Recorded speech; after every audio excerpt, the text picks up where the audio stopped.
We're live.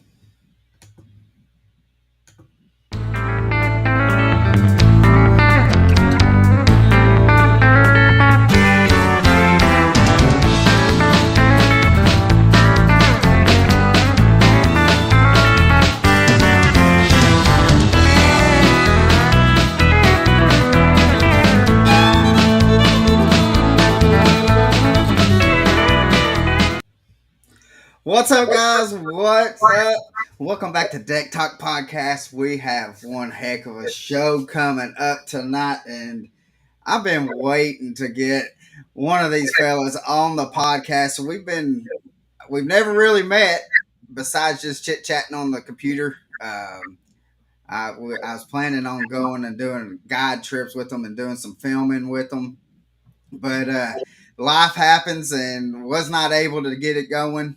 But we finally got him on. But guys, if you don't know, I'm Colin Burnett. That's right, Colin, and I'm Norman Lee. And yeah, you're right, man. We have a heck of a show tonight, and we've been looking forward to this episode for quite some time, ever since we locked these two cats on. But Colin, we have some business to take care of first. We got to pay some bills here. Our sponsor for tonight's episode is Riv Headgear. Now, Riv is designed utilizing an innovative double layer fabric system which provides ongoing ventilation and ultralight comfort. Riv isn't only protecting you, but it's protecting your way of life as an outdoorsman for the future. Whether you work, play, hunt, or fish, Riv brought sun protection to another level, creating headwear that is comfortable, practical, and effective, ensuring your safety and giving you a peace of mind. Go to Riv Headgear today. Get yours at www.rivheadgear.com. Don't forget, make sure you use that discount code DECKTALK10. Again, that is rivheadgear.com. Don't forget, use that discount code DECKTALK10. Man, that's right, Colin. We have one heck of a show tonight. And as you can see on the right hand side of your TV screens that you're looking at there, our guest tonight. You know what? Let's just get started with this. Our guest tonight. Well, you know what? We have a special treat for you guys. We have two guests for the price of one. Two legit Florida Hammers with us tonight. They are two of the premier fishing guides on Headwaters Lake and a few other lakes in South Florida as well. If you follow along on their social media, it will actually blow your mind. The giant bass that they put their clients on each and every trip out, guys and girls. That's right. I am talking about about Captain Stephen Coleman and Captain Mike Ward. What's going on, my man? How you guys What's doing up? Y'all tonight? doing good? Oh Man, I tell you guys, I started a page on Facebook called USA Guide List, and the first person to like holler at me and say, "Hey, I want a part of this," was Steven. And man, and ever since then we just kind of just chit chatted back and forth. And I mean, it's been a pretty good friendship that we've had, just chit chatting, talking about fishing. And one of these days, brother, we're going to get out there with y'all, and we're going to go rip some lips and be able to put it on some film. I tell you what, I was looking forward to the last time that you were supposed to come in. Like you said, lined up. And y'all were going to see my brother. Show up. We'll get you out there. Heck yeah, we we had I had some family stuff that was going on, uh, and so I mean, and as soon as and guys, and I'll tell you, this is kind of guys that Steve and Mike are. Is as soon as I called them up and told them, I said, "Hey man, I cannot make it. My mom had a stroke." I got a message from both of them saying, "Hey, if you need anything, just let us know. We're keeping y'all in the thoughts and prayers." And and that's from somebody who we've never met in person. It's just all just been communications back and forth through on social media and through text message and stuff like that. So if that kind of gives you a little idea of kind of guys that these are. And but man, I've just been stoked about having y'all come on because I mean, what I guess I've had USA Guide page going for about 2 years, maybe 2.5 years or something like that. And just to see the fish that y'all are bringing in, has just been crazy. That it's like every time y'all go out, I mean, it's y'all are catching.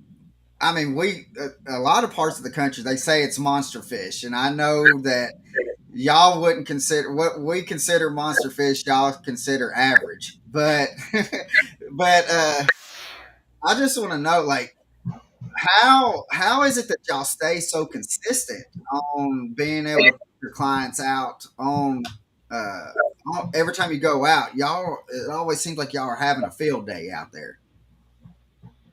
So I'll start with that. A lot of you know as well as I do, being an angler, on the water, Yeah. putting that time in. When you're we have days off as a guy, which not very many. You're on the water. You're looking for new fish. You're looking for new places. These fish are staging up. These fish are no different than any fish up north or anywhere else. These fish stage up in different times of the year. You got spring, summer, and fall. And you have winter. You have these different things, and if you know where to look, put the time in the water, you can find these fish. Now, granted, you go through phases every once in a while where you have to go through some schoolies, what we call schoolies down here, are 1 to 4 pounders. 4 pounders up north sometimes will be like fish are going in a sack or a big five, right? We're chucking these over like that into the 4 pounder. So, um, staying on the water, staying busy, and always looking, for different. That is the key down here. These lakes down here are very dynamic. Water. Headwaters is a very dynamic lake. It's got a lot of unique things.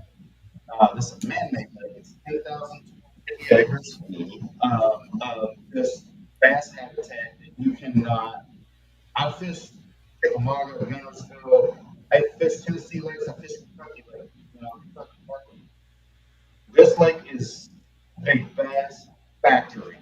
It's a Yeah. stock. It's a vast factory. Never seen so much like gorilla in your life. And it is an absolute beast sometimes to figure out. And this is why I say that. There's fish everywhere, but the fish that true anglers that look for that big fish, um, everything looks so good. It will spin you out very quickly. Oh yeah. It makes it look good. We're not fishing in those areas where we know it's good fish hang out Right. because everything looks so good. So, Yeah. Yeah, that's the thing about Florida lakes and stuff like that. Like the first time that I went down to Florida to fish with Norman, and that's what I told him. I was like, "Man, how do you know where to go?" Because like everywhere you look, there should be a 10 pounder everywhere around, and I'm like, "How do you know?" And he's like, "And but Norman, he's fished Central Florida his whole life, and he's fished all over Florida, and so with having him and the experience and stuff like that, was a blessing to be able to. Because I would just waste my time fishing places that I thought like around here. If we seen something that looked like that, we're like, all right, there's gonna be fish right there, and I would have wasted a bunch of time on that. Yeah, that's one of the things, in my opinion. Now, Florida, for somebody that's not from Florida, and you take like us from Florida that's used to fish Florida lakes and put us on another lake that we're not familiar with out of the state of Florida. But if I had to guess, Florida is the hardest bass lakes for somebody that's not familiar with the area to actually go to it as a new body of water and be able to be successful right off the bat. That's the main reason is when you get on most all your South Florida lakes, everything looks great. Everything looks like there's going to be a 10 pounder around every corner, but it's Yeah, actually not. Uh, but when you do get on one or two fish, chances are there's going to be more in that area. But you might go down 3 miles of shoreline that all looks the same before you actually get bit, and all of a sudden it's going to be like a light switch turned on within a 50-yard stretch and catch 3, 5, 6 pound fish, bam, bam, bam. but everything looked the same that you fished prior. So if I had my opinion is, and correct me if I'm wrong, Stephen, if you guys feel the same way, but Florida fishing for an outsider is probably the hardest lakes to come down and be successful right off the bat than anywhere else in the United States because of that reason. I agree with you 100% because I was in that same boat and 7 years ago. And I'm talking 6 years ago. I started fishing down here religiously, really looking at. And a lot of times I knew at some point what I wanted to do.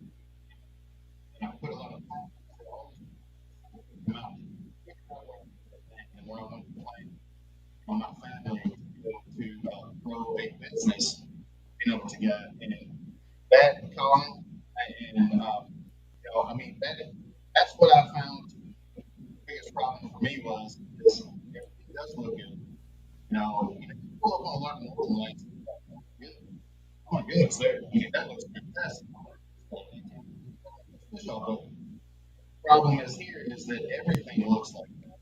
Like you Yeah. said, and it's a little tough sometimes, and it can spin you out very quickly, right, Mike? Oh, well, without a doubt, the biggest thing I could suggest anybody coming down to fish, particularly a lake like Headwaters, get quality mapping, when you're doing this, because that's going to be invaluable. Because, I mean, from the time you take off from the ramp, um, everywhere you look, it's like, oh, that's fishing, that's fishing. Yes. And as we all know, that's not the case. So you got to find those little areas where maybe there's so many ditches, so many canals that they've done, deep pits. Yes. You're talking about acres on hundreds of acres of orange groves that were flooded. So you've got humps, going like this, and I mean, it's amazing the amount of fish that are just that 1 foot depression Yeah. can make such a difference. Yeah. And Norman, you said it right. I mean, you hit it right on the head. Everything looks good, and once you get down here, it's kind of overwhelming. Yeah, Best way to describe it. It's overwhelming, yeah. and your eyes light up, and you don't make a thought. You can go around it. And so, Right. you gotta catch a giant like that. You know it's gonna here, right? Because Yeah. Yeah. what's he, Six, 6, 7, 8? Yeah, that's a boat ramp. They catch 6, 7, 8 pounds. I mean, there's 6 It's amazing. I pulled in the other day, and I'm sorry if I'm taking too long, but I pulled in the other day, and I had a class on the boat. We're sitting there. Our biggest fish is like 7-11. I pull up there, and these guys are off the dock. They pulling in 8-3, and I'm like, you guys got to stop doing that. You're killing me. Yeah. Well, and it's kind of as y'all were saying that it's with trying to like to find big fish and stuff like that, and how tough like Florida fisheries are. Because people just think that they can just go down to Florida and they're going to catch that 10 pounder or whatever. And we had Mike Iconelli on, and somebody asked him from the comments and said, "What lake has your number?" And he says, "I'll do one better than that." He says, "I'll give you a state that has my number." He said, "Florida has my number." He says, "I enjoy going down there, but I hate fishing them lakes because," he said, "they always have my number." He said he loves going down, spending time with the family on vacation, going to Disneyland, but he hates going fishing in tournament Yeah. time. So, but and it goes to show like if somebody of his caliber is having, it's not that he has hard times, but he just can't. He's not on the big fish to cash out that or to get the win down in Florida. And if he's having that kind of issues, it shows that it is a tough fishery. It has its rewards, but it's also you got to do your homework and stuff like that as well. Not the fact that he's not, he's doing his homework, but Yeah. it's just a tough Well, I fishery. tell you what, as good as the pro guys are on the Elite Series and the Bass Pro Tour, when them guys go down to Florida, and you got to remember they only fish probably Florida once a year. They might fish two lakes in the year, but normally it's one lake in a year. Usually they're on either Okeechobee or Kissimmee or St. John's. But when they get down there, man, them guys fish it one time a year, and I guarantee you, the guys that end up in the championship Sunday on the top 10 is the guys that got very, very lucky. And a lot of them guys, if you ask them how they found their fish, the first thing they're going to tell you, being that they don't know the areas that well, they're just, and again, it goes back to what we say, everything looks the same for somebody that comes down and only fishes it once a year versus like Steven and Mike that are on the lakes day in and day out, being able to follow the pattern, follow the fish, kind of see where they're going, where they're coming. But them guys will be the first to tell you, man, we just dropped the trolling motor down, find one area, one section of the lake, keep the trolling motor down, and keep the baits wet and keep fishing. Yeah. Because you come into it like an Okeechobee or like a Headwaters and think you're going to be able to actually run around from place to place. And only there for 3 days and be able to find big fish like Steven and Mike is catching on a daily basis, you pretty much might as well not even put Yeah. the boat in the water. So a Right. lot of them guys, they just drop the trolling motor down and start fishing and try to luck up onto some areas. Yeah. So, real quick, I just got a comment. Steve, can you speak up a little bit? That says that they can hear Mike pretty good, but you're kind of soft spoken, is what they said. Usually the other way around. So, but real quick, can y'all? What's the name of y'all's charter to where if somebody and how can people find y'all to be able to book a trip with y'all? It's FL Big Bass Adventures Guide Service, and you Yeah. can Google that. It'll pull the site up for you. We have a contact number on there. If you're going to book a trip, please call. Don't book a trip online. I think Mike took it off where you can't actually book it Yeah, online. it was just so busy, during this winter time that it's hard to make bookings Yeah. online. Right. But we'll get back to that as Yes. the summer thing. Yeah. But FLBigBassAdventures.com is our Yeah. website where you Yeah. can check us all out and get also find out Yeah. you know. And we'll make sure to put the contact info also in the description of all the platforms that this episode will appear on too. So if anybody's out there, guys, and I will tell you point blank, these guys will put you on fish. I'll show you a great time, Yeah. and just go to their social media pages, man, and just check out. Almost on a daily basis. I know I follow along with Steven quite a bit, and just to see his trips that he posts on Facebook, man, it's just unbelievable. You know how they stay so consistent on a day in and day out basis, Yeah. being able to catch those big hogs down there. So it'll be a fun trip if anybody's wanting to book, guys. You got to hook up with these guys. Yeah. And so let's talk a little bit about Headwaters. Um, does Headwaters change like how Okeechobee changes? Like each spot, like on Okeechobee, like the wind will blow the grass and all that. The what is it? The floating grass. Floating. And does it flow it? Does it float it around, or does it pretty much stay kind of the same? Oh no, it floats all around. The navigation canals that to take are completely clogged, 20, 30 feet deep of ice.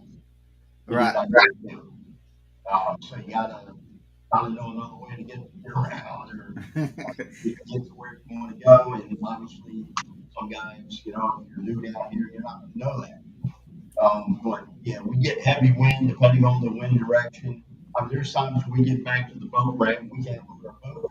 It takes us a half an hour to pull the float ice out of the boat. Yeah, we One of spent. them deals. I want to give a shout out to a couple of guys just real quick because we had some islands, and I'm talking islands with trees growing on them, Yeah. small, short trees growing on them. So they have a mud base floating up on those stalls, 1 and 2 at Headwaters. But Larry Hauser and Dan Hand, both of those guys helped me out. The three of us jumped on there, threw some anchor ropes on there, and drove those islands off for everybody to get their boats out. The biggest thing about Headwaters and the navigation is the wind. The wind will change, it'll float new stuff in different places. For instance, the other day we had 28 and change, our big five fish, flipping a big 11-inch worm up on some hyacinth mats, right on the edge of some hyacinth mats. We had a hard east wind, and I went out the next day, and I had a feeling this was going to happen, Mike. But we went out, and I was going to fish the same area because we lost two giant fish, 8+ pound fish that same day. I went out the next day, and the hyacinths were covered over on top of my fish. So that's kind of what you're dealing with. Depending on the wind direction, you may be on fish in a certain area, and the wind can change, and it may cover your fish up. Those fish will not acclimate or reacclimate to that new structure that quickly overnight. So you got to give it 2, 3, 4 days. But They can change again. yes, but the thing about it is though is patterns. I will tell you about Headwaters patterns. I like I said, I fished a lot of places. Kentucky Lake and Barkley, they had patterns because of ledges in June, July, August. Yeah. Patterns here at Headwaters exist just like that. If you can find the same structure, mats that you're fishing, and so on, but the wind changes it. Where we thrive out there is we're fishing stuff that has been there. Fish are on it, fish are using it. It's ever changing. So when you go out there, say you go out there on a Monday and everything looks good, you may be fishing a whole stretch down through there. The wind just blew that in overnight. And as a guide, I can tell you those fish are not there yet. It may be there in a couple, 3 days after they acclimate to it.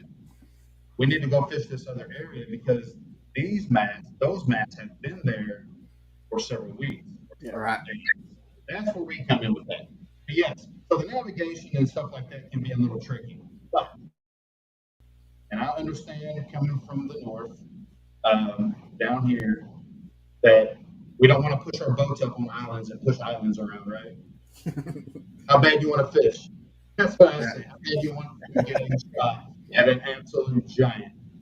So, a lot of these mats will move, right? Oh, yeah. So, You just need to dodge. yeah, you Yeah. just push them along, just take your time. Yeah. Now there's they have a 25. I think it's either 25 or 35 mile an hour speed limit on Headwaters. How much is that speed limit enforced by FWC? And the reason I'm asking that is that the few times I've been down there, I actually do the speed limit, and I don't know. Except for one time, Norman. Well, yeah, we had to get back quick because we had a thunderstorm chasing our asses down. Yeah, it was And I hammered don't down. think there's any FWC guys out there when that Thunder Boomers was coming towards us. But anyway, I'm doing the speed limit and I'm having boats passing me in the channel that I know if I'm doing whatever the speed limit signs say, they're doing more than that. So is that enforced? And I could see why they do have speed limits like you're talking about. There's a lot of stuff that might be there one day that wasn't there the next day. So they want to, be safe for guys that really don't know how to navigate that well down there. That's a great question, Norman, because we get this question all the time. All the time. So, yes, you are correct. It is 25 miles an hour. Um, you will have some people that will pass you in the main canal, which is actually called the S Canal. Um, should you do that? No. Can you do that if you're not going over 25? Yes. But should you? No. I mean, it's not a canal. I mean, you can get 3 boats, 4, 5, 6 boats side by side, stretched across there. But at the same time, what's safe and what's courteous, right? Yeah. So we've had this discussion. We do YouTube videos and stuff like that. We talk about, when you come up to somebody in a navigation canal, rules state that you're supposed to set the boat down and idle past people fishing nearby. Yep. And so on. Well, a lot of folks don't do that. But there's a caveat to that. You have people that are in those travel canals and they're fishing on the edges and they will wave you by, tell you to come by. So if you don't see the wave by, yes, travel at the speed, set the boat down, idle back, and go fishing. Common sense, Yes, courtesy. Yeah. common sense courtesy. And there's Yes. places you don't want to set your boat down. Especially as summer gets closer. The hydrilla just grow. I think it's growing by the day. Yeah, crazy. And you stick your boat down in that, and you're not going to get back up on land. Yeah. Now, with being a person from that's lived in Tennessee his whole life, and the first time, like I've seen alligators in captivity, and I was telling Steve about this, and Norman knows the first place that I ever saw an alligator like in the natural wildlife and stuff like that was on Headwaters. And so, do you have a lot of people that come on the guides that when they see a 10, 12-foot alligator and they're like, holy cow? I mean, because that's what I did. I was in shock and awe. And Norman's over there throwing a spook at it, trying to get it to just to do something. And I'm over here like, don't bring that sucker over here. Yes. Yes. So, hey, Colin, you're not in a group of your own, I promise. You're in good shape. That's some folks from Minnesota. Yeah. We just had some folks from Minnesota come fish with us. And they were in awe about the gators. Um, and some of these gators are very interactive. Colin, you know what I'm talking about. Interactive. So they'll get super close. They'll come up and kind of see what you're going to maybe give them. You know, Yeah. maybe give them stuff. I don't know. They know there's bait under that bottom sometimes. Yeah. You're not fishing. So let me tell you something about the shiner fishing, Norman. So these gators are super attracted to bright colors. So we got like orange, pink, and blue, and green, and stuff like that. Of course, that we use for shiner trips. But if there's a gator within a half a mile, he sees that he's coming over to check it out, and you get a little free snag over there on a dead shiner or something. And I tell you what, it's something else. Oh, Colin, you're not on your own on that, brother. You know, alligators down there or here are something else, man. And I've seen some giants. I mean, there's some giants, 12, 13-foot alligators, man, Yeah. that absolutely will come up next to the boat. I was telling Colin earlier, Norman, that I had a guy from Indiana. We were artificial fishing. We probably had, I don't know, 15, 16, 17 pounds in three fish. And we were kind of up the bag for him because he was trying to get over 20 pounds because he had never caught a 20-pound bag of fish before. And this gator was in between the hyacinth mat that we were flipping and the boat. And I was like, well, see if you can scare him off. And, I was like, half wittingly, saying, get out of here, and he wasn't having it, right? So the guy that I had with me, he takes this 2 ounce weight and he bangs it in the mat. Well, this gator comes 3 foot out of the water, Mike. 3 foot out of the water and just smashes on the mat like a man in my house doing that. Yeah. And I was like, we're leaving. Yeah. It's time to go. Yeah.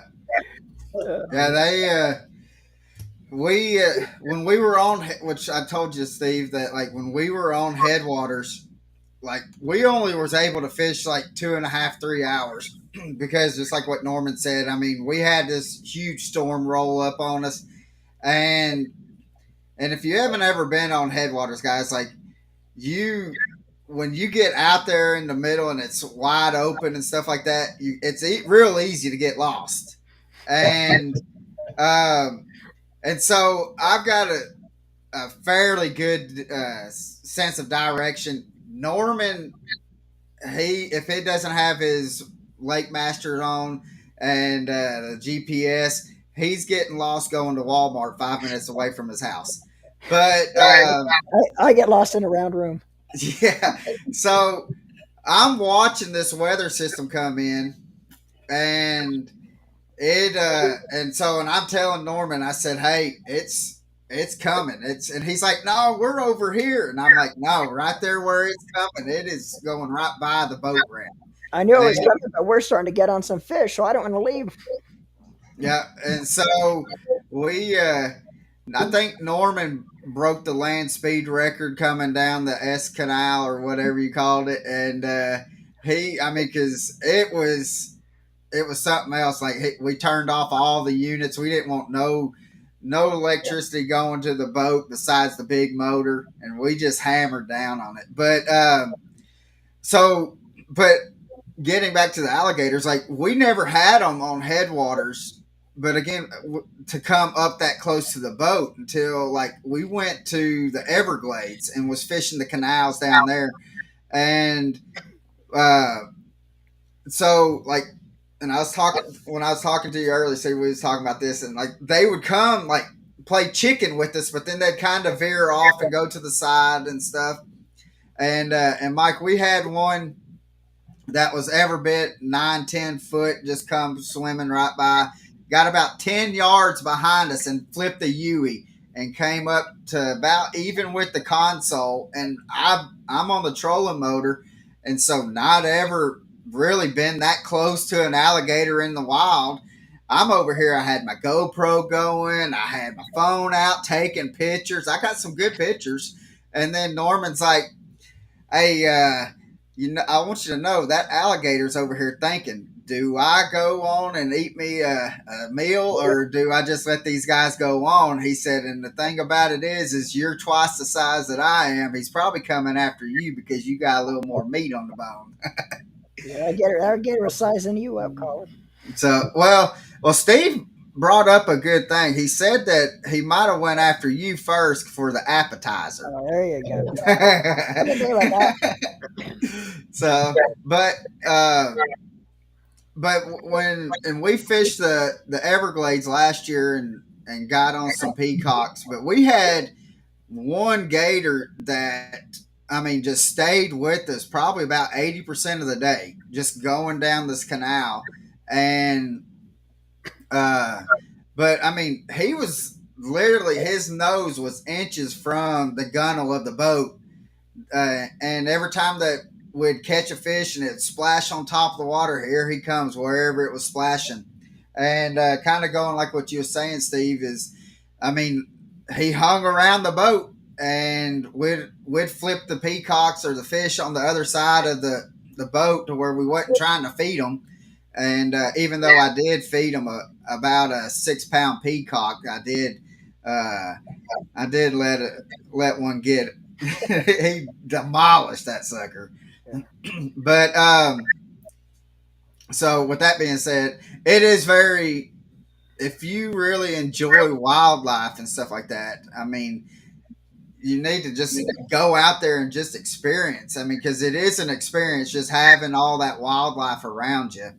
And then on plus, if you go out with these guys, you're going to be catching a big old bag anyway. So what's even better to spend time in nature, having all this wildlife around, and then be able to come back to the boat ramp with a big old bag. Yeah. You know, that's funny. Yeah. It's funny that you say that because I got confused one day because I'm out on a trip and I'm on some big fish and I told this young lady, I said, all right, let's go fish. But I'm going to see some gators and we'll see some. I'm like, all right, let's do that. And here we are, catching 6, 7 pound fish. All right, we're on a spot. We're throwing in there, and I'm like, we're gonna catch maybe a 10 pounder right here, plus some 6 and 7s, and we're catching 6 and 7 pound bass. But I'm ready to go. I want to go look at some birds. I'm not ready to go. I want to go. Promise. So you know, I got to take you for a loop. So it's funny that you say that. Tons of wildlife. The spoonbill population down here, 6 times a year, the birds are phenomenal. You know, you get real pink in the wintertime, it's down, pink and white, Beautiful. beautiful birds. And, there's a stick mark. So the grade road that feeds, the Headwaters program also feeds the stick marks program. So it's all the same road right there. At the end of that road is that's where those birds. They have like a little sanctuary area where it's all limits for boats and stuff like that. Certain times of the year, that's where those birds live, and that's where they come to winter. And people from all over come and get a good view of these birds. Um, so it's it's unique that you say that because I notice every morning that I go out, the sounds, the sights that I see. I mean, the good Lord blesses you anytime you're out there. You see something, you hear Yeah. Yeah. something. Yeah. Now, You, now, you talked a little bit about the hydrilla earlier, guys. How's the hydrilla? I mean, Headwaters has always been known for its hydrilla, and if you go fishing a lake in South Florida or lakes in Florida in general, the better fishing lakes where you're going to have the big bass lakes, typically you're going to have a good vast amount of hydrilla. And a lot of lakes now, and it's been an ongoing thing for about 10 or 12 years, is, going through some struggles with a lot of different, we won't get into the issues that they're having, but Headwaters still has some really, really good hydrilla.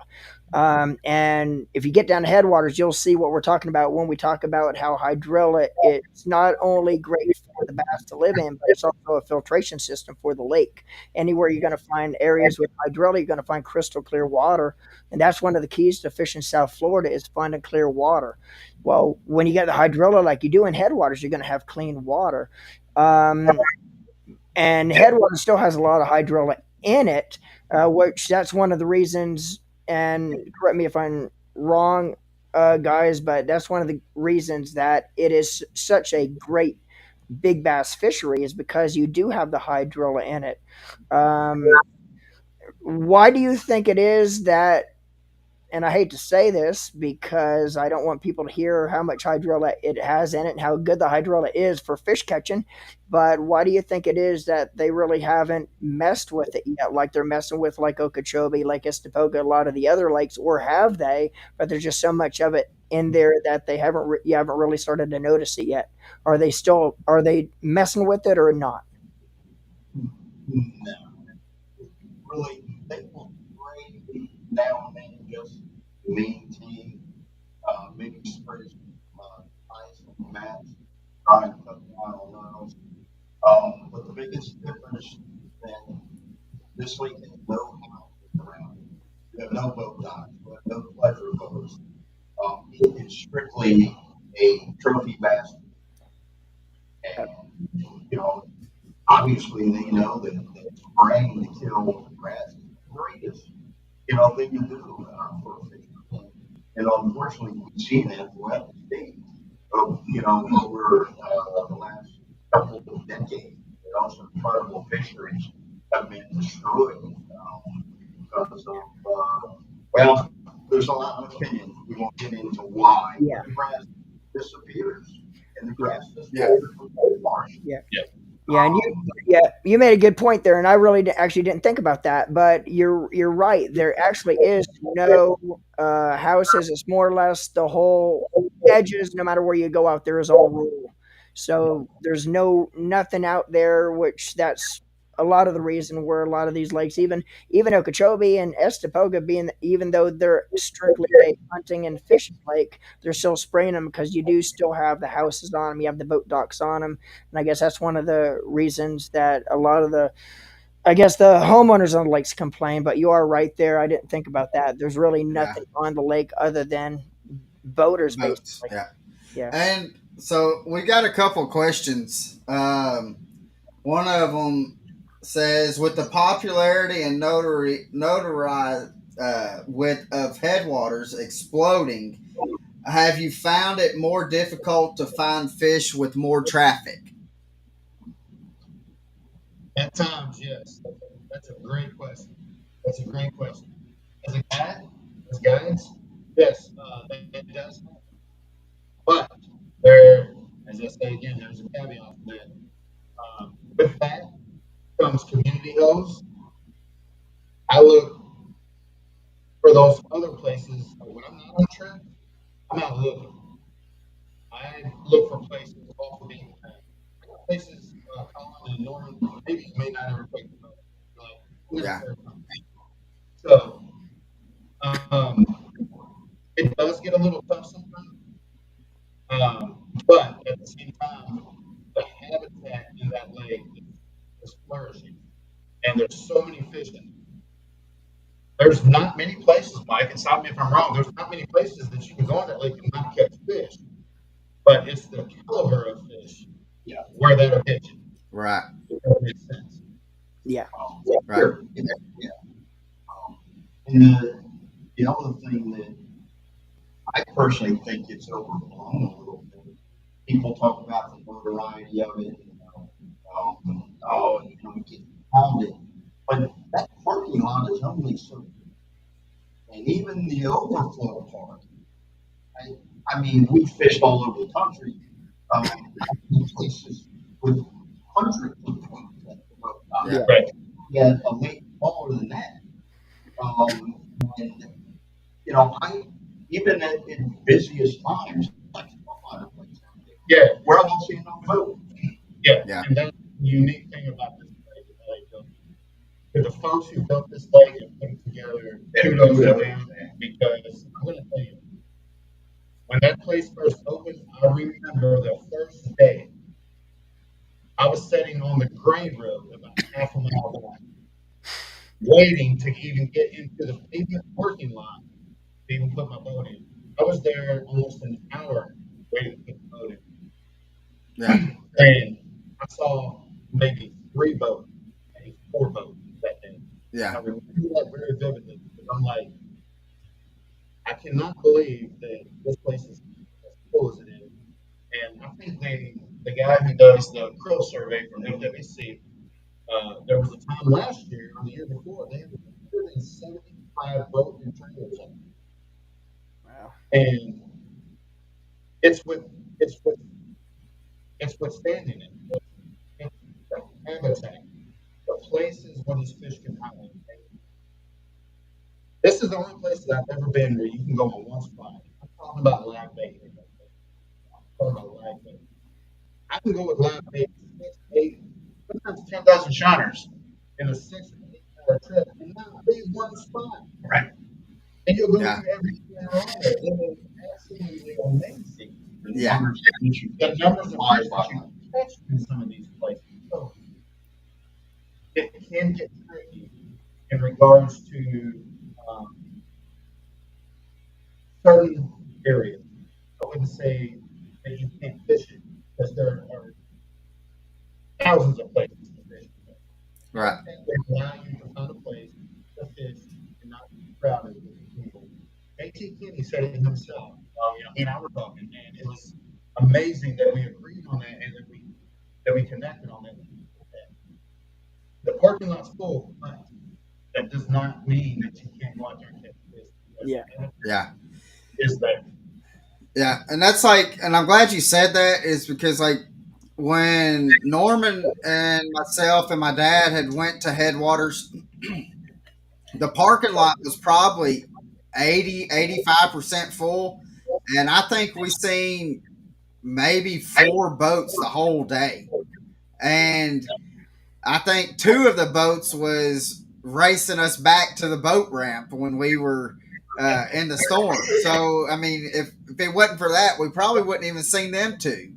But I think people just don't realize like really how much land mass that is actually there for Headwaters. Right. It's only 10,250 acres. 10,250 for that effect. But it's how it's set up. Yeah, How it's set up. Where it's got a bunch of deep pits in it that's got 20 plus feet of water. It has all these canals that lead to some of these. A lot of it is flooded farm growth where you have irrigation and hydroelectric. You have the south end of the lake, which we call Egan Lake, which has tons of old orange grove, stuff like that. A lot of those trees still exist and are still sticking up there. That's bats habitat. Hard habitat in Florida. I can't tell you how many lakes that I've been to in Florida where I can't find a daggone tree to flip on or something like that. They got them here. They got yeah, 'em. They got little orange grove trees. And let me tell you something. We've jacked some big old fish off of them. yeah, On the silliest stuff too, like a Nico rig. I was flipping a Nico rig on like 30-pound braid on a spinning rod. Don't tell anybody. Well, you just told 1,100 people that though. The guy that was with me that day, he's like, "What'd you catch that on?" I said, I caught that on the Texas rig, Nico rig." He goes, "What is that?" And I showed him. And then he started flipping, and I mean, we had a great day that day. But you got mats that float around, right? The, the neat thing about the south end of Headwaters is that all these mats that float around, they get hung up in these trees. And I don't care how hard the wind blows, unless a hurricane comes through. Yes. Those mats are stuck there. And guess what? Those bass use them, those bass love them, and those bass are under them. Yeah, Put that 2 ounce joker in there, oh, man. I mean, it's game on in those spots. I yeah, mean, the South Lake used to be full of hydrilla, but I'm going to tell you, over the summer, we had very high water for a long time. They were holding water because they drained Stickmont on 13. They drained it, so they were holding water in Headwaters, and it got up really, really high. And I yeah, think that killed a lot of the grass in the south part of the lake. But those fish don't leave down there. No. Those fish are resident. But yeah, those fish are there. They get on reed heads, isolated weeds, and guess what? Grove trees, buddy, grove trees, and they're yeah. there. Young bass.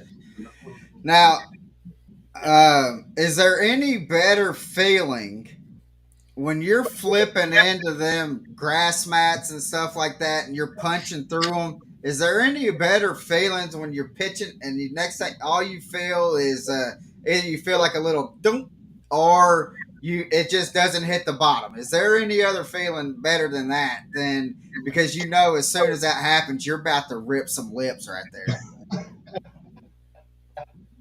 'Cause- You want to comment on that one, Mike? I don't know what's better, that or top water. Oh man, yeah, He's that's a pro guy. He loves the pro. yeah. Good I flipper. mean, Good flipper. well, Yeah. I mean, but you're in. Y'all got the best place to be able to start. I mean, y'all could throw top water pretty much all year round, and Yeah.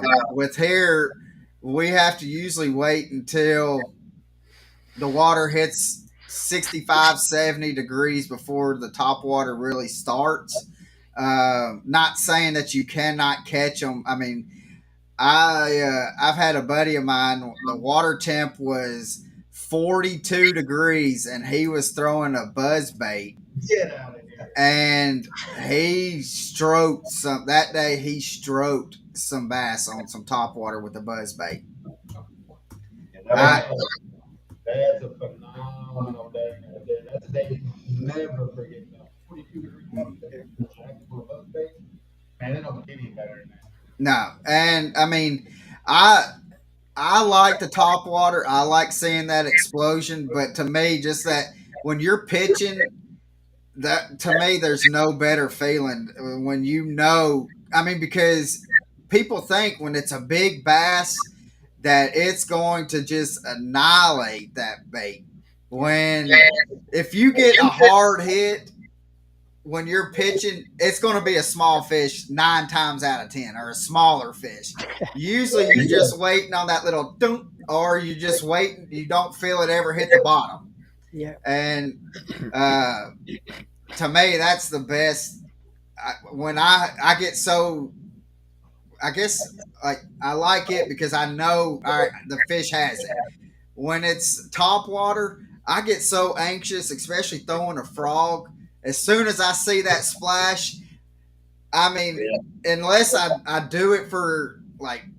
if I just keep it in my hands all day, I'll get used to it. But for the like, I mean, for the most part, like at the beginning of trying to throw a frog in that first couple explosions, I'm ripping that frog right out. I mean, I'm not even letting it choke it. And that's one of the things I think separates Headwaters from a lot of the other lakes in South Florida too, is that you could actually throw topwater if you find a stretch of it doesn't matter what time during the day it is. If you find a stretch that's holding fish and usually holding big fish, sometimes you don't even have to put that topwater down. Where you go to like Okeechobee and other lakes, similar format to what you're going to find at Headwaters, And once that sun comes up, pretty much after that morning bite's done, you pretty much have to put the top water down unless it stays overcast here, a little bit of rain during the day. But I'll give you a quick story. Of course, a couple of years ago, I actually called Steven and asked him some questions if he could help me out because I don't fish headwaters hardly at all, and of course I go down once a year from February through March to guide when it's colder than shit up here. But anyway, I called Steven a couple years ago because I actually had a client call me and asked me if I could take him down there. He's heard about headwaters and he's never fished it. He just wanted to go, and I was straight with the guy. I said, dude, I haven't been on headwaters at that time. It was 3 years, I think, was the last time I was on it, just fun fishing. And I says, I'll take you down there if you want to go. It is a long haul for me. So I called Steven and you gave me some areas that I need to go and just to catch fish, basically. And I don't know if I was in the right areas. I actually think I went to where the area I thought that you told me, Stephen. But the one day we went down there, I actually had two different guys ask me to go down there, and it was blowing. The one day it was blowing like 25 miles an hour, and I don't care where you were or what you were trying to get behind. It was windy, no matter where you were. I actually found a stretch of hydrilla, and remember, there's white caps now in this hydrilla, but there was fish in it.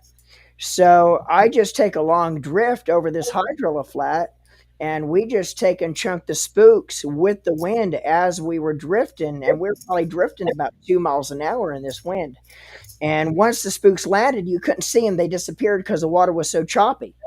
But we were catching 3 and 4 pound fish and 25 miles an hour 25 miles an hour wind on top water, on zero spooks, in white caps, drifting a hydrilla flat at 12 o'clock noon with the sun straight up over our heads. And I'm thinking about this, and I'm like, there's no other place in Florida that you would be able to actually go and do that all day. And we basically did the spooks down. We got off the lake like 3 o'clock in the afternoon. And I think by the end of the day, we caught like 35 fish, and every one of them was like between 3 and 4 pounds on spooks in white caps, just taking one drift. We never left. Once we found that area, we never left, just kept drifting the same drift back and forth. And by the time it was done, we caught 30. I'm thinking, you can't go anywhere else and do that on top water other than headwaters. Am I a little correct there, Stephen, when I say that about headwaters? Yes. So, unique thing about this thing, all right? Now, just like it's had a lot of pressure, all right? It's under pressure.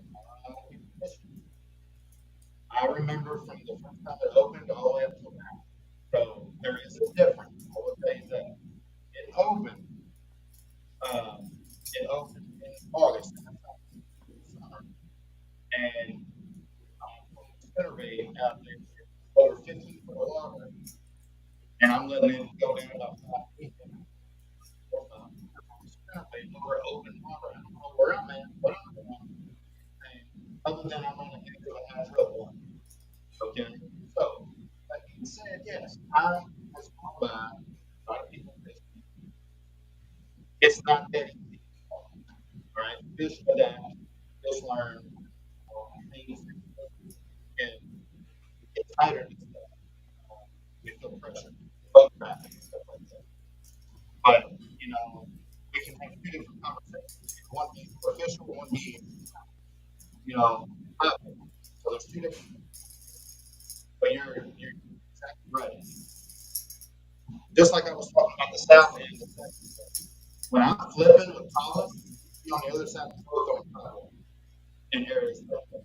That is the cool thing about it. And Colin and I can catch 8+ pounds, same as you can on the top board on Right.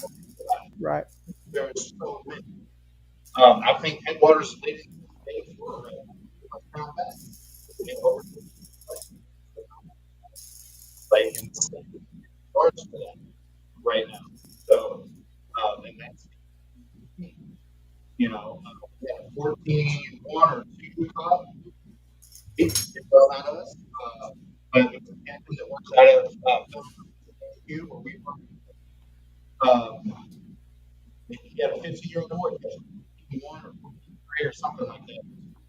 There's some giant, and you can catch them flipping, you can catch them from and that is the culture. You can catch them from. And I'm gonna tell you something. And I wasn't gonna let this happen. I gotta let it. So these deep nets that they bag and head on for some humps in them. And I've been flipping and calling you'll appreciate this, you'll appreciate this. Big old James Watson mags this big on those humps, and those big fish love those jokers. And let me tell you something, they hit them like they never seen. Wow. And then humps out there, and you're just ripping that joker, and all of a sudden, it's like, ooh, Cool. oh yeah. Yeah. Boys, let me tell you something. You can catch fish doing anything that you want to do on this day, and it's phenomenal. And don't forget, right in the area, you got Stickmars, you got Garcia, and you got Keansville, right within the vicinity here. And I mean, Yeah. just four phenomenal. Yeah.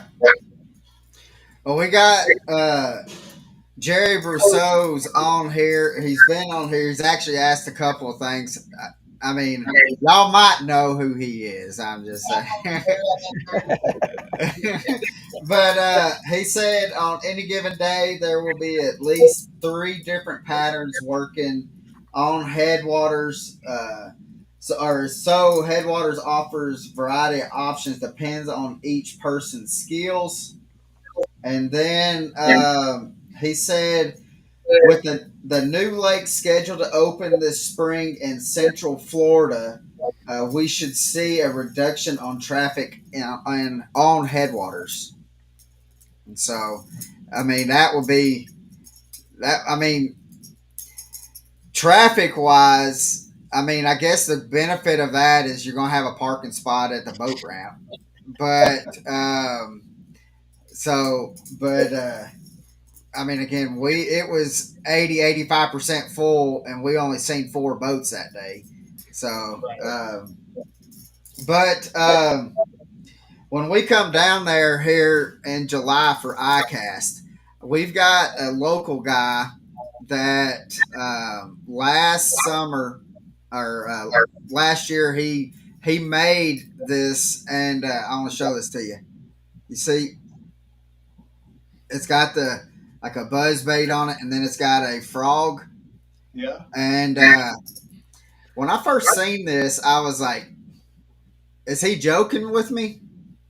And I was quite surprised how well this thing worked. So I want to be able to go down to Florida, and because we've got grass up here, but it's nothing like what y'all have down there. But I have thrown this, and it has done pretty decent. I mean, because all it's doing, I mean, you just work it at, like how you work a frog, just a regular frog, but it's giving that extra little with the buzzbait blade on it. It gives it that extra little splash or whatever, and it does.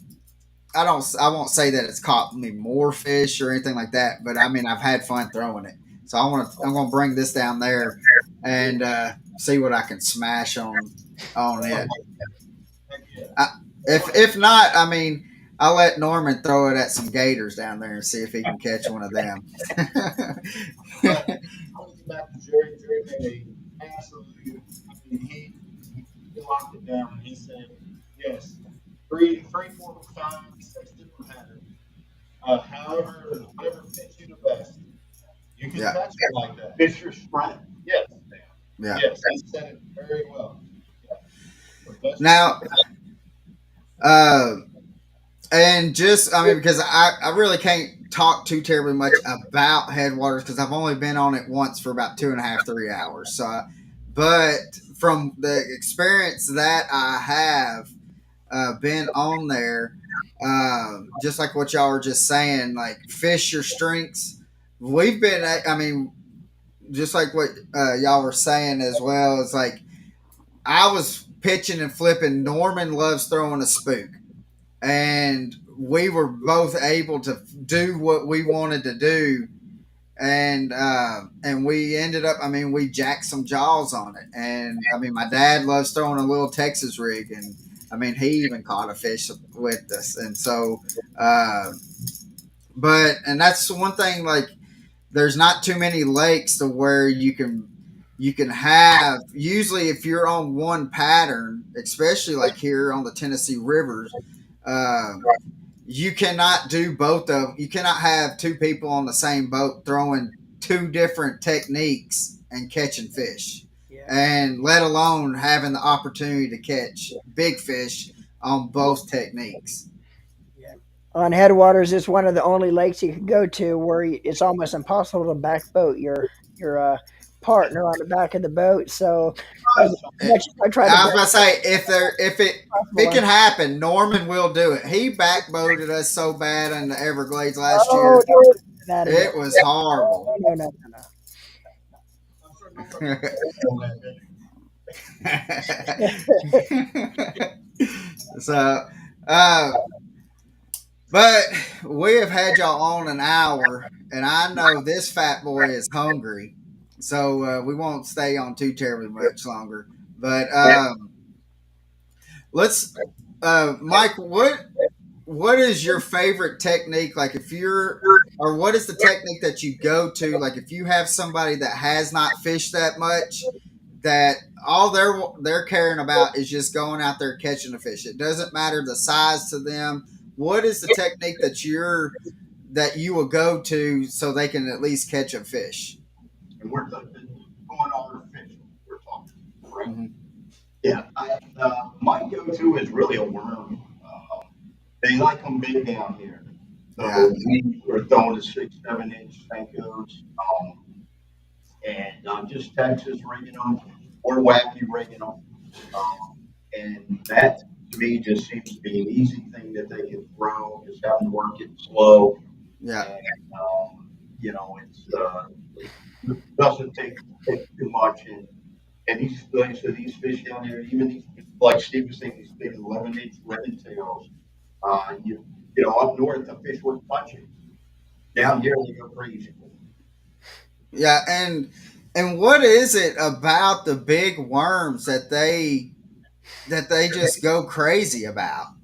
Like, that's a good question. The little pups, the damn ribbon tails, They're longer than they longer than are. the yeah, Um, yeah, Uh, and they're just chomping on it. Yeah, I'll say one thing So, about the long ribbon tail worms, like your 12 inch, your 14 inch. There's a lot of people even using like 16 inch ribbon tail worms down there now. And I will say one thing: South Florida lakes has a lot of snakes and has a lot of eels, and bass love to eat both. And yeah, those 14-inch worms, a lot of those ribbon tails you can work them so many different ways too when you get in lakes like Headwaters that have uh, you know the fish that love them big worms is you could swim them, you yeah, could pitch them, you could bounce them on the bottom, you could Carolina rig them large worms.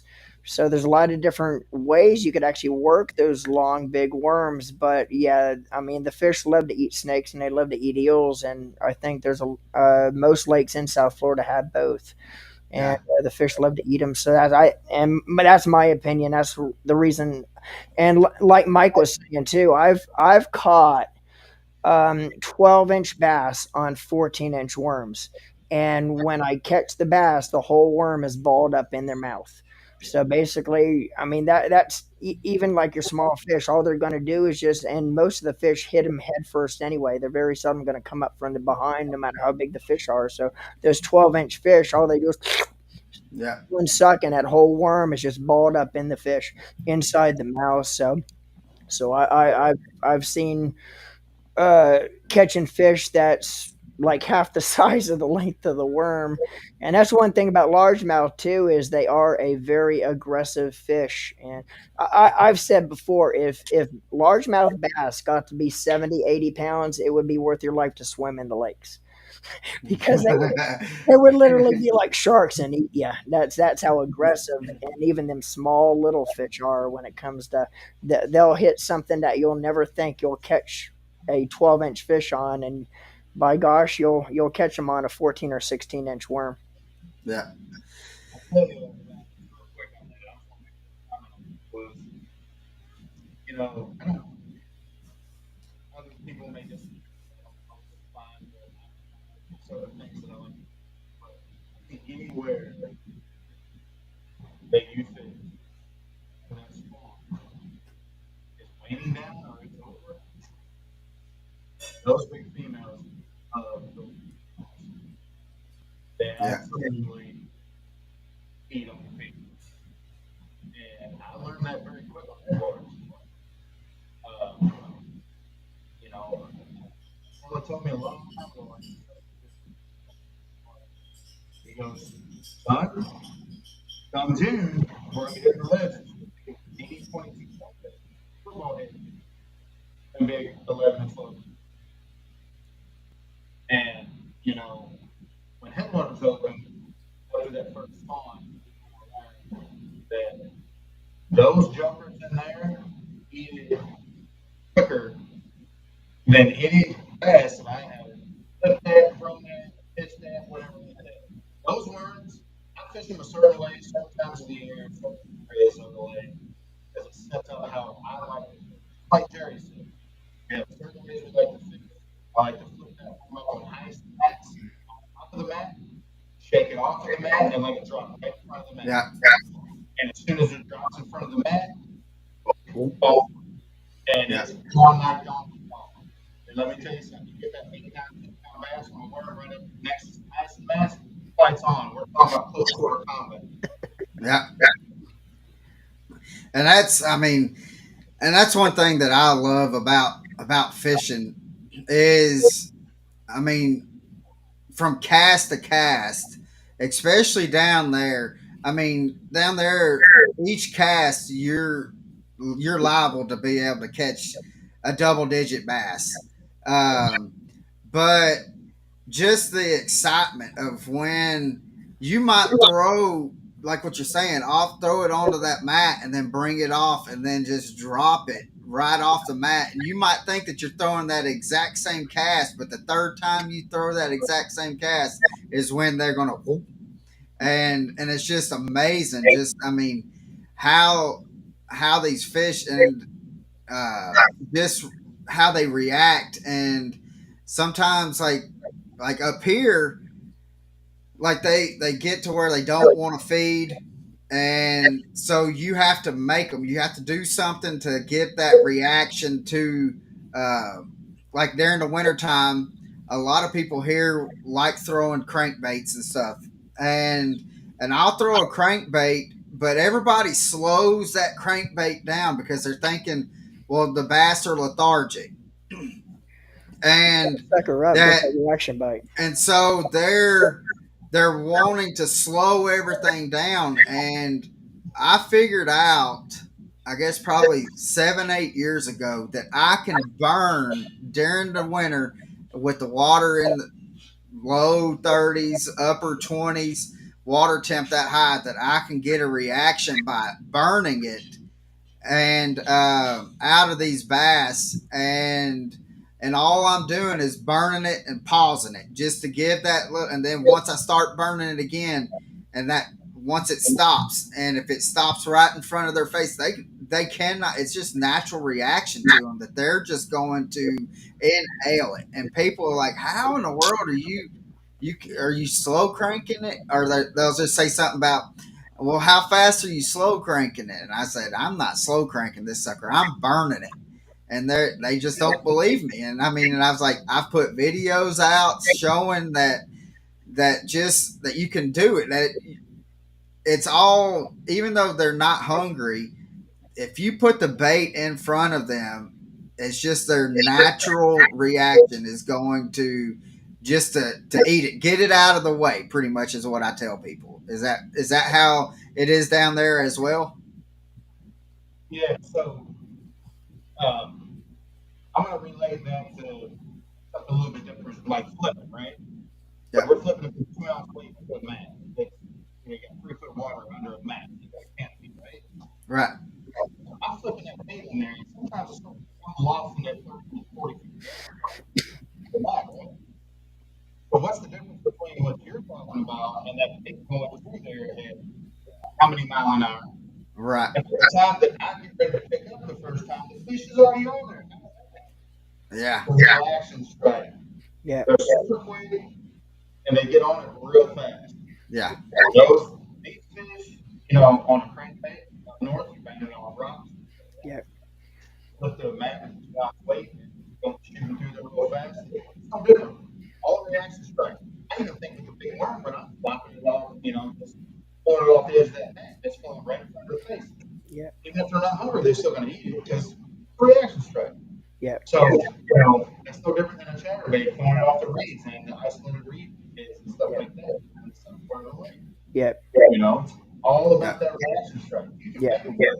Yeah, and you Yeah. made a real good point there, Stephen, too, because 95% of the fish you're going to catch flipping is reaction. Yeah. And what I found too, one of the things I'll do during the wintertime when I'm flipping is, and everybody talks about downsizing your bait, make it more of a, uh, more Finesse. of an easier, not really finesse, but make it more of an easier meal for the fish. Downsize and make it a little bit more of a eatable meal, make it a little bit more smaller, compact. What a lot of people don't realize though is during the wintertime when you do have those cold fronts move in, you get them fish in a lethargic state of mind. Yeah, downsize your bait a little bit to make it have that smaller appearance to the fish when it drops past them.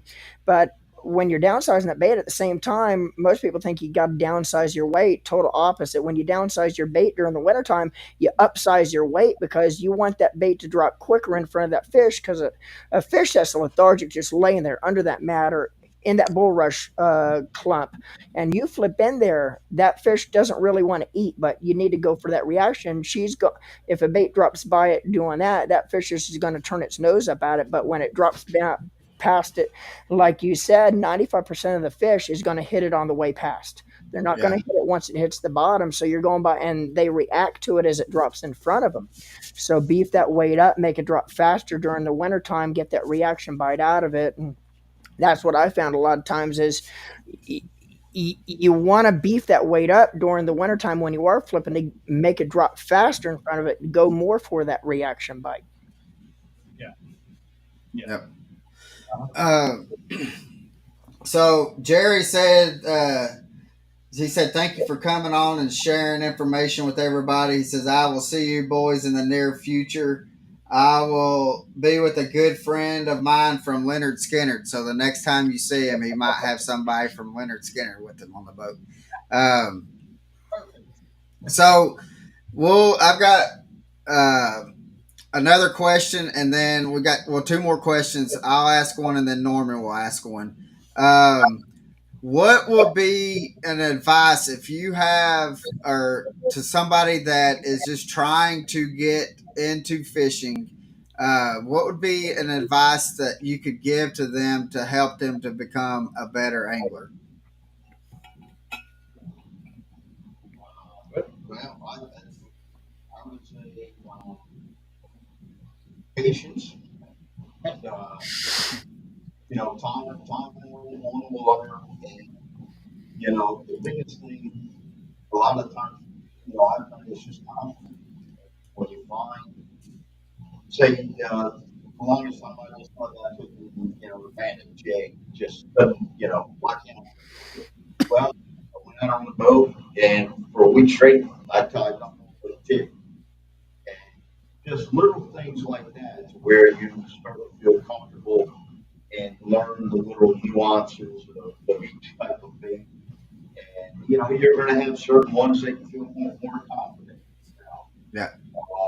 and that's going to be natural. But just take your time, try to fish with confidence and watch podcasts, Yeah. things like we're doing right now, and pick up on information. A lot of times it's just subtle things. Yeah. Right. Fish small. Start small. Yeah.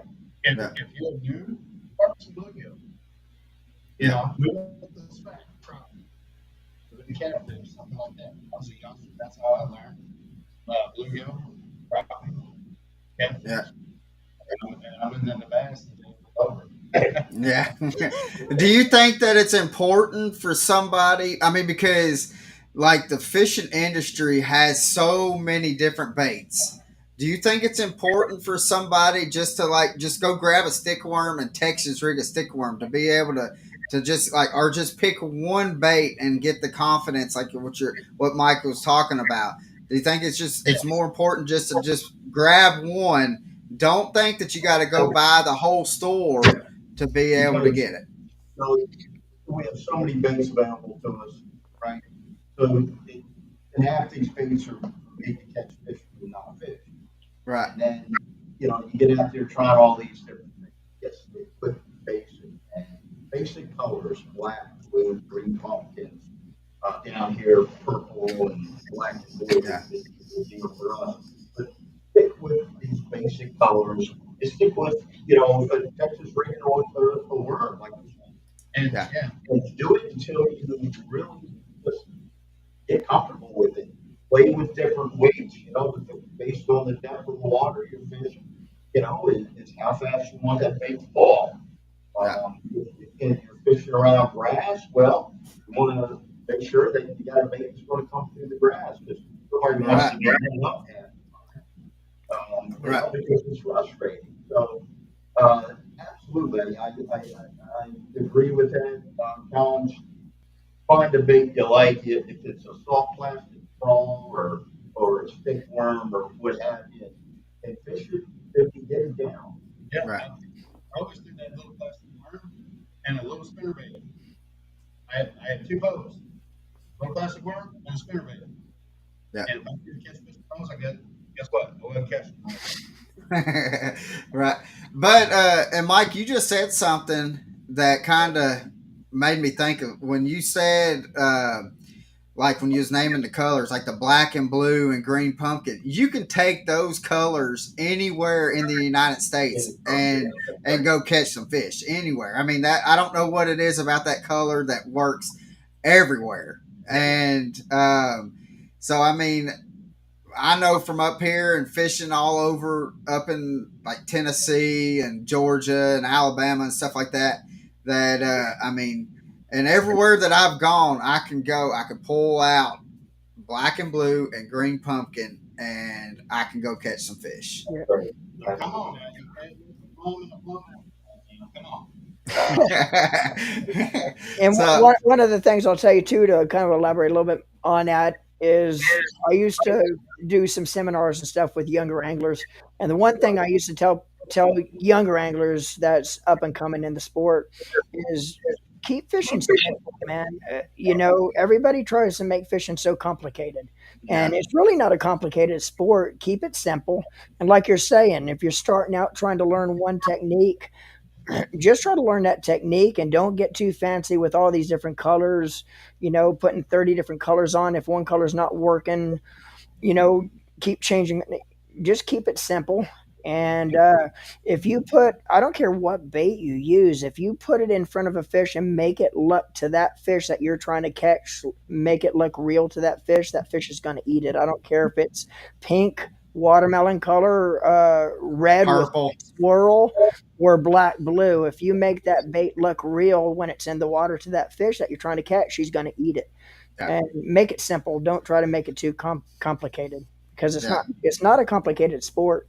And there's a lot of younger anglers out there that actually make fishing a lot more complicated than it really needs to be. Well, I think that Norman goes to excuse me. Well, I don't think I think that the forward facing sonar, that technology has made it to where people are thinking they're overthinking fishing now Yeah, with the forward facing sonar. yeah, To where like when we were growing up, all we knew was to go beat a bank. That's yeah, all we knew. So that's all we did. So it really wasn't that it was that hard. We knew, all right, we're going to go hit these laydowns. We're going to hit these ripraps. We're going to hit sandbars or yeah. whatever, or shell beds.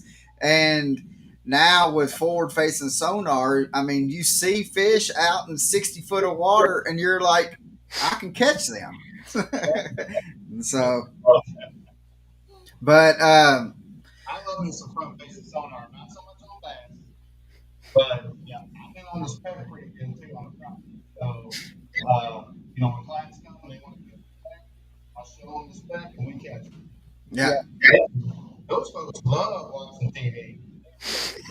I mean, they can. For one, they're getting a show and they're getting to go fishing. Yeah. So I mean, I enjoy having my forward facing sonar. I mean, it's been a learning curve for me, but there's only so much that I can just stand and just look at a screen. I have to.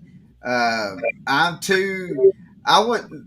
I won't say that I'm like a power fisherman, but I like to keep a pace to where I can go down and I can cover some ground. Um, but I feel like when I'm watching a screen, I'm just and it drives me nuts just sitting there just looking at a screen. So, but uh, real quick before Norman asks the final question, um, again, let's talk. Or can you say or tell everybody again where they can contact y'all? And we also want y'all to go and follow these guys on Facebook and just see the fish they're catching because as soon as you start seeing these fish that I mean because they are very adamant about every day posting the fish and I mean y'all will be surprised with the fish catches that they have and we'll just I mean I'm telling you I haven't been out on a boat with these guys. I'm looking to do it here in the near future and but just to see what they put their clients on, it will be well worth y'all's time to be able to go get out on a boat with them and just go smack some big old greenfish. It's So, good. so can you again? Can you tell us where they can contact y'all? Sure. FLBigBassAdventures.com. Yeah, Yeah, of course, you can follow us on Facebook, and you can see a lot of our fishing reports at Fellsmere Fishing HQ on YouTube. yeah, because y'all actually will get in and sit around like the bar area and just chit chat and I've really enjoyed watching those videos and just I mean because I mean we don't have the like the lakes and stuff. I mean we do have Gunnersville and Chickamauga and stuff right in our backyard, but to hear the information just y'all talking about fishing is very informative and stuff and to be able some of the stuff guys that they talk about you can utilize what they're saying and be able to take that to wherever you're at especially when they're talking about fishing the mats and stuff like that you I mean because if you got a canopy of a fish mat you can fish it the exact same way that they're telling you how they're doing things and you can utilize that wherever you're at Yep. so Um, again yeah, there's there's mats all over the place. There's mats in Indiana, there's mats in Kentucky, there's mats in Tennessee, there's mats in places. And techniques will prevail in those same places. yep Uh, it's just a little bit different colors. That's it. Probably better. And fish yep might be a little bigger. right. So just don't think that just because they're in Florida, guys, that means that only works in Florida. I mean, because there's techniques that I've been able to use that I've talked to buddies that live in like Michigan that they're catch how they catch smallmouths, and I've been able to bring that just talking to them and seeing how they do things, been able to do that here and be able to catch smallmouth here. And I mean, that's even going to Florida and fishing in Florida, I've been able to use stuff that I've done down there and brought it back and been able. It's all it's doing is just the more information you can get, the better angler that you're going to be. Yep.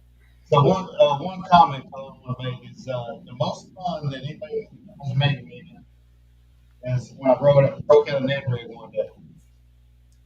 I broke out a net rig at Stick Marsh. I was fishing with Pat On the shelf. on the shell bed, and the fish just stopped. And I pulled out the net rig and just started reaching out. I was just and I told him, he's like, "What is it you're throwing there, old son?" And I'm like, "Well, it's an egg rig. He goes, what in the heck is that? And I'm like, and I was like, you want to throw it? He's like, no, I'm not throwing it. So I said, back and fish, and he kept casting and reeling. So Yeah. Well, I'll tell you this, Steve. We Norman and I hand tie our jigs, and so um, we're going to try to run into you. I mean, I'm going to make it one of our put it on the agenda, so make sure we run into y'all at ICAST. yeah, And so I'm going to tie some of our jigs, and we've got some micro jigs and stuff like that.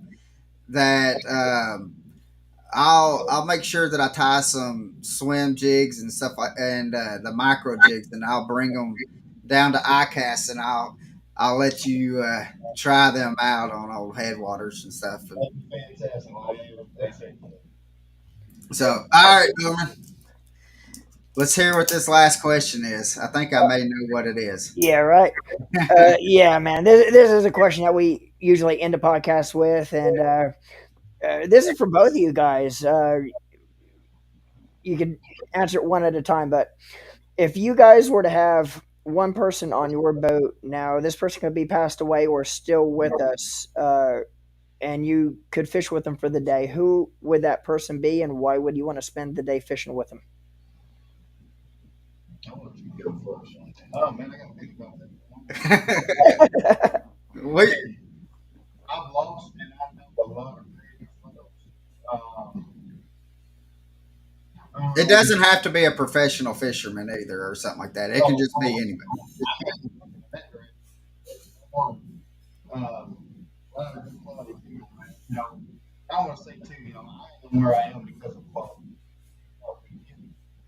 You know, um, that's a tough question, Martin. Man, that's a tough question. So I'll feel that. I'm blessed to be able to, when we have time, go out and fish with my best friends here, and that does it all for me, man. I'm, I'm sitting here feeling in the same boat. I owe where I'm at right now to some people, and some people have really opened up some stuff for me to be able to pretty much give me a platform to thrive and grow on. And my partner Mike being one of those, but Pat Kelly, that fellow right there as I mean, he's been something else. I'll get ready to tear up here a little bit, but Pat and Mike, can I have two or three, Norman? Yeah, you can just keep on naming. And Mike, Pat Kelly, and my dad. My dad got from fishing, man. Kept on fed, man, and we haven't been able to fish for a lot here the last few years, but that he got me started. I kind of went with it there, and these fellas got me to this platform right here. So yeah, man, that's my dream team right there, man. That's Yeah. awesome. That is awesome. Well, I do want to say this though, Steve, that it is. I want to tell you thank you for what you've done for me. I mean, with I started that USA Guide Fishing List page, and it never fails that. I mean, every day that you're posting pictures and stuff like that, and uh, so I want to say thanks for what you've done. I mean, because I don't get nothing out of it. I mean, I hear pretty soon I'm going to go get my captain's license and stuff like that to start guiding. But the main reason why I started that page was for my friends that are guides, like Norman, and then other people that I have. I mean, there's a long list of them that I wanted to be able to have a page to where people can just go to and just ask, hey, I'm going to Florida, who's going to, I need a guide in Florida. So they're able to just go to one area and be able to find that. And so I want to say thanks to you. I mean, because you was the very first person that ever was like, "Hey, I'm in on that. Let's hammer it down." And over the past 2.5 years that it's been that, I mean, you've been consistently posting, and I hope that that has helped be able to get some leads for you. Um, and I want to say thanks again. I mean, and Mike, for the friendships that y'all have, that we have gotten to over the past couple of years, and being able to talk and just chit chat and have fun. And so, I mean, we it really shows that fishing is really just a family deal. I mean, everybody's in it. I mean, even though like y'all are making money and stuff and making a living off of this, that that people are still, they realize that, hey, if I can give a tip or a hint to be able to help somebody else out fishing, that y'all will take that step to go and help people out.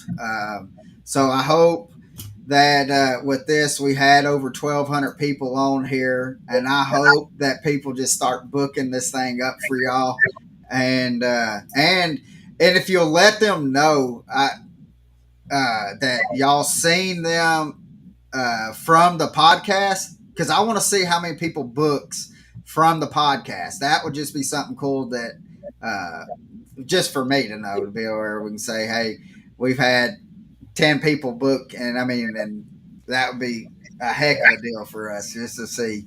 But Steve and Mike, man, we appreciate you coming on. We appreciate y'all's friendship, and I am ready to be able to get out on the boat with y'all and do some filming. I got my drones charged up, ready to go for y'all, and we definitely have got to do that here pretty soon, brothers.